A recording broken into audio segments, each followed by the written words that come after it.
Nicholas, here's a look at you side by side with one of our former coaches, Marley. I thought it would be helpful to, sort of visualize some of the things we were talking about in your other video. I always like using Marley. She gives a good demo, and Coach Dan gets a kick out of it because Marley is his daughter. Let's check you guys out here. Coming across, and as we talked about in your other video, you have a tendency to get the feet too close together at the top of the turn. Marley's going to keep a more consistent width throughout the turn and transition.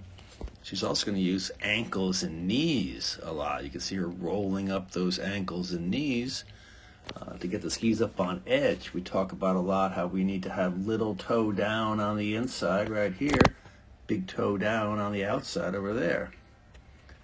All right. And you're going to kind of just use more hip or, almost, a little bit just bicycle lean, we'll call it. Not a lot of angles that we're looking for. All right.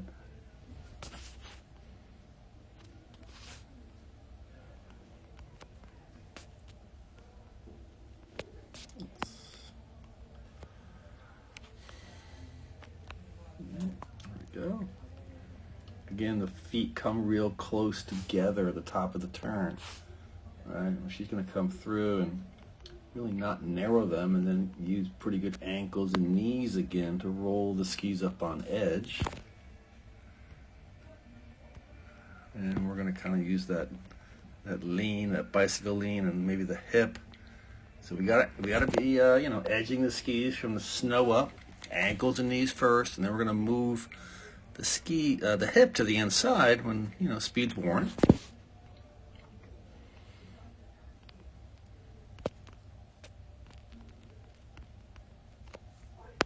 And really good use of ankles and knees from Marley there. Again, you get your feet kind of close together. Really hard, as we're saying, to roll up the skis to high edge angle at the top of the turn with our feet that close together. We also talk about how your inside foot tends to get in front of the outside, which puts you really in the back seat. Tough to roll them up on edge when your inside foot pushed forward. I know it's hard to see, but the tails of Marley's skis are pretty much lined up, where your inside tail you can see is much more forward.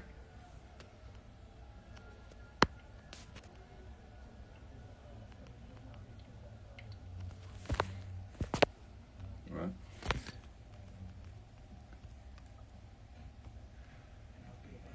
So those are the things we were talking about, right? We need to pull the inside foot back.